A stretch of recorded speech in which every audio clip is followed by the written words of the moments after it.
Okay, good morning. I wanted to talk a little bit about gout today. As a lot of people ask me about gout on a carnivore diet, so I want to go into a little bit about the pathophysiology of gout and what it means for people on a carnivore diet.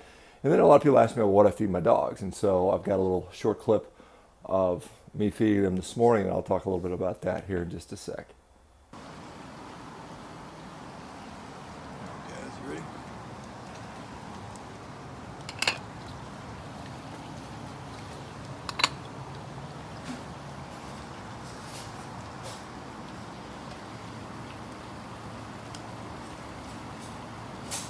Okay, those are my two dogs. The big one is a English Golden Retriever by the name of Sasha. She's 7 years old. The little one is Maximus, who's called a Coton de Toulier, and they both eat meat. I mean, basically, today, which is a very unusual day for them, they got us some. We actually had some steak my girlfriend had bought, and she forgot to eat, and so it got a little bit discolored, and it started to get a little bit off. Not bad, but so I ended up cutting it up and giving it to the dogs. So the dogs actually really feasted. They had a little steak.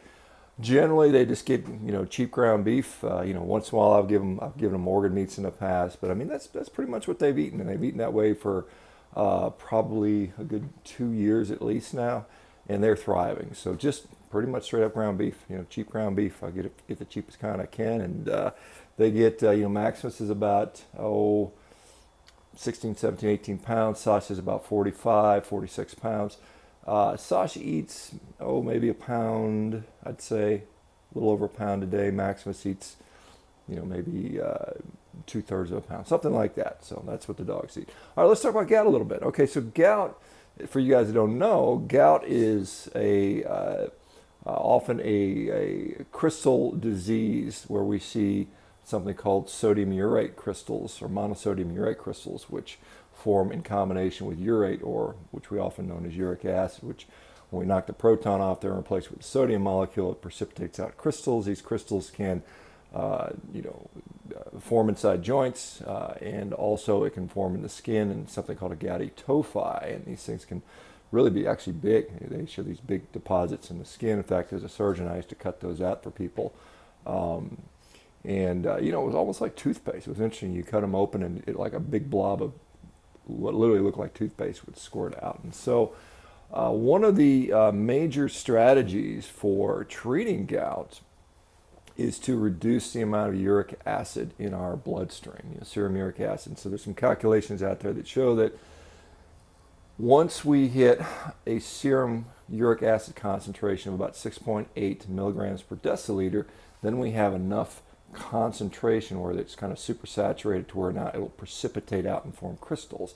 And usually it'll combine with sodium. And sodium we have in readily abundance in our blood. And so once we reach that critical threshold, some people will see that they form crystals and then it shows up in gout. There's things that modulate that. Now this is where the part gets interesting. And so just because you have high levels of uric acid in your blood does not necessarily mean you'll actually precipitate crystals, in other words, and get gout. And so this is where the nuance comes in. I think it's like many other biomarkers out there or disease processes. We see sort of one of the signs of it, but that's not necessarily the main causative factor. It's not that uric acid doesn't play a big role in gout, but it by itself, it probably is not the underlying driver of the gout itself, just like perhaps elevated LDL is not always the main driver of cardiovascular disease. I know that's a highly contentious statement, but I think there's a lot of evidence shows that that's one of the parts of the puzzle, but more has to be in place for that to occur. And we see that with things like reflux, gastroesophageal reflux disease. And the way we treat that, we see people with they have acid in their esophagus. Acid's not supposed to be there, but it's not acid itself. The fact that we have stomach acid, that's the problem. But with the way we treat it is we try to reduce the stomach acid.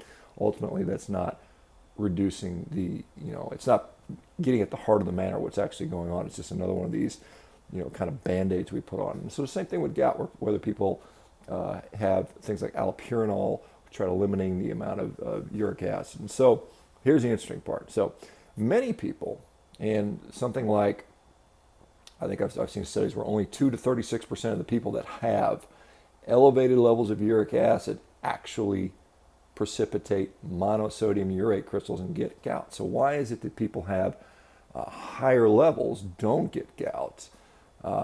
That's an interesting thing. And so one of the thoughts, there's different things to do it. So acidity, so if you have like sleep apnea at night, you end up with relatively acidic blood. I mean, it's a touch, and your blood acidity doesn't change that much, but it may be just enough to change the saturation profile of these monosodium urate crystals, where you end up precipitating gout more often. The other thing is temperature. We know when the temperature drops, the crystals can precipitate out more. And that makes sense. If you've done science experiments, when it's hot, when everything's hot, things stay in liquid, but when it cools down, we see the crystals forming. So that's one of the reasons we see gout in the big toe, because the big toe tends to be cooler relative to other parts of our body. And so that's why that tends to occur.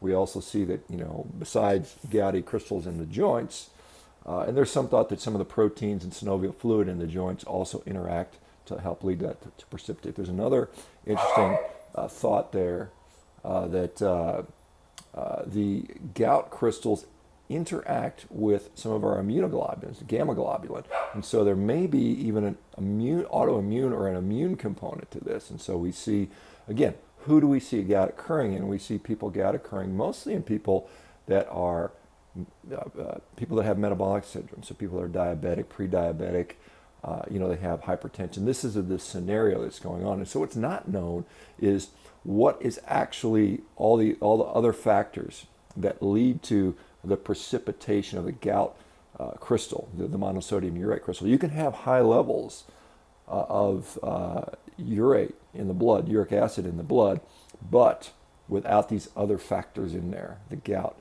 may not occur. And so, again, this is one of the things. We'll just make everybody's uric acid levels lower.